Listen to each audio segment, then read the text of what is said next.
shed blood, shed flesh, shed thy limits. For the dragon of ages doth coil in the darkness, awaiting thy choice. Wilt thou number thyself among the goats, or among the lambs? Art thou a beast of profane dominion, or a meal forgotten of its shepherd? Behold, the last battle draweth nigh. The Creator God, who framed the world with borders and bounds, hath engraven a mark upon thy brow, the mark of a prisoner, and it is called slave. The book of life is no more than a ledger of his heavenly property. Thus lieth the question at thy feet. Wilt thou bleed that thou mayest escape this world?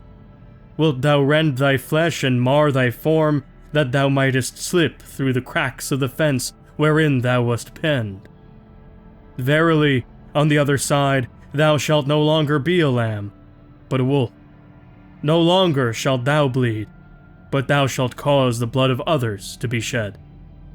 By our will, the mountains shall be filled with the slain. Wilt thou be counted among the dead? Shall thy hands be lifted in plea?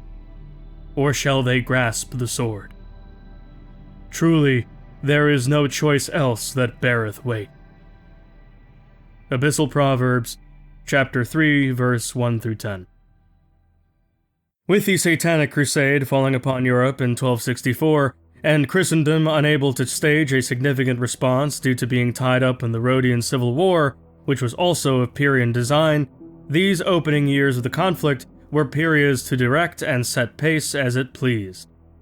Their strategy, given that they were waging war on every immediate neighbor, was to divide their legions into subdivisions under regional generals called heresiarchs, each one responsible for administering their own front in a distinct and independent manner.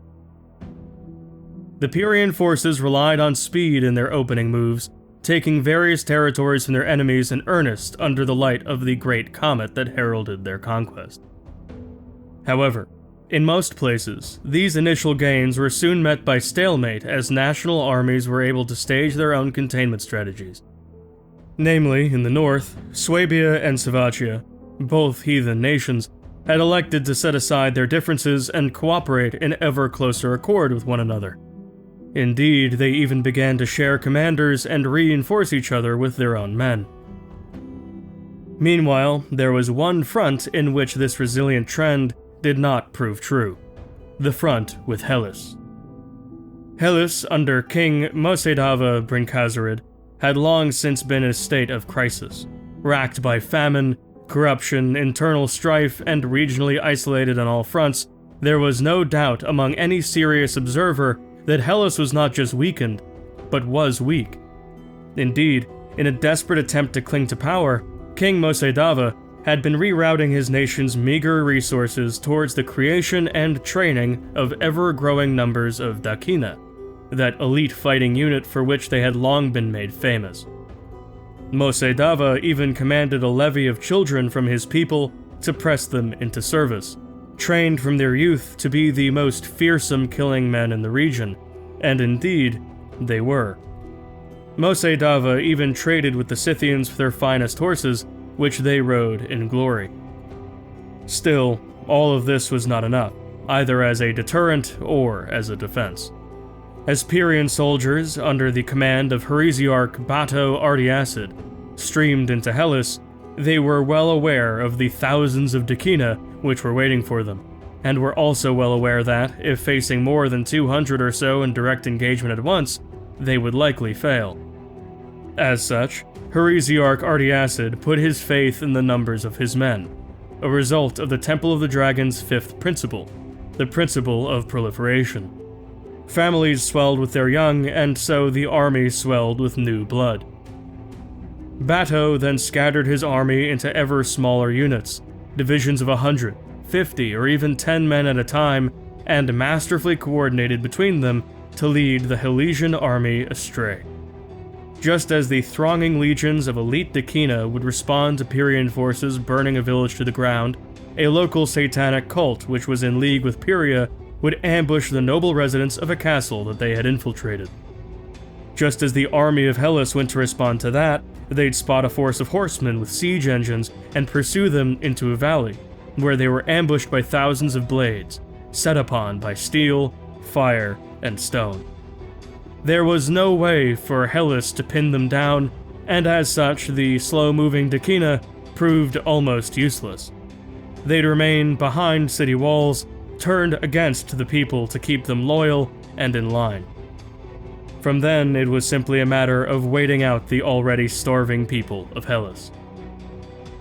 The armies of the Heresiarch would overcome Hellas by the end of 1265, with many of the Decina having starved to death, and some even having defected to the Pyrrhian banner. As for King Mosei-Dava, he was apprehended attempting to flee, and found himself sacrificed to the Father of Lies, his beating heart torn from his chest. Pyrrhia's policy of occupation was no less oppressive than that of the now defunct Brenkazarid dynasty. Pyrrhia would extract everything it could from its ancient rival, worsening the famine and triggering a wave of mass death as the paltry loot from this campaign gave the Satanic Crusade yet more momentum.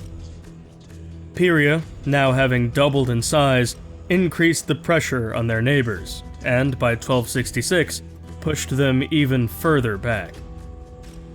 By this point, Rhodes had defeated the rebel king Timocharis and reunited the realm under the rule of Trismegios, Bishop of Rhodes.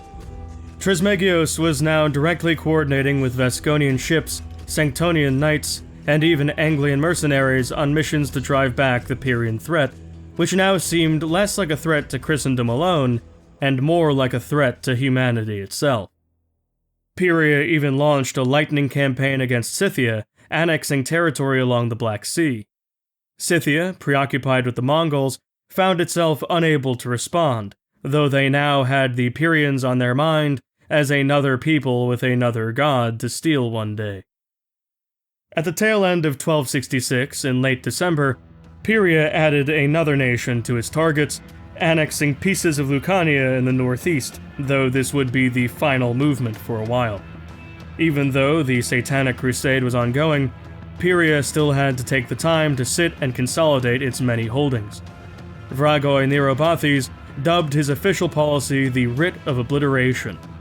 It was his desire to obliterate the cultures and religions of the people he conquered, and subsume them into the satanic whole. He demanded instant conversion from all, and from local nobles he demanded Illyrian literacy in a matter of months, in order to read and understand the Apocalypsis sub Luna.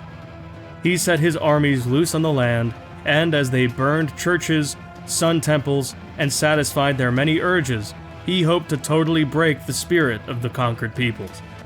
By enslaving those who did not kneel and slaughtering learned elders, a new generation of men with broken wills and perverted lusts would come to adore the Dragon of Ages as a liberator above liberator.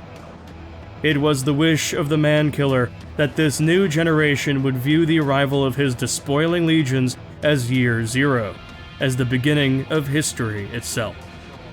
This messaging became a noted issue as satanic cults began to spread in neighboring countries, which led the Church of Rhodes to establish the Rhodian Inquisition.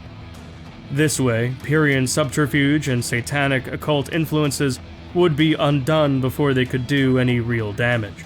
Undone by shackle, whip, and rod. This was of particular insult to the satanic masters, and so they managed to contact Sufet Hasdrubal Milkaramid of Emporia, and further expand the conflict, increasing pressure on Christendom. Hasdrubal was supplied with arms, men, and gold in exchange for joining the Satanic Crusade as a co-belligerent, launching their own invasion of Vasconia, hoping to contend for the peninsula.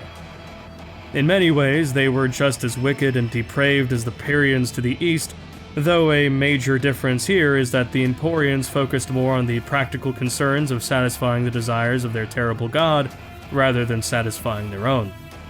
As such, they took the time to establish a golden altar of Baal in southern Iberia in order to facilitate human sacrifice in lands far from home. In both the north and the south, witness to the rituals and abuses of the Satanic Crusade and their new allies to the west, people of like faiths came closer together. By the middle of 267, not only had Swabia and Savacia come into ever closer cooperation with one another, but the Bishop of Rhodes had begun to author a document that would hopefully counter the corruption which had torn through the heart of the continent. Indeed, this trend of cooperation would sow the seeds of the Satanic Crusade's potential undoing, and set the stage to cast them down like lightning.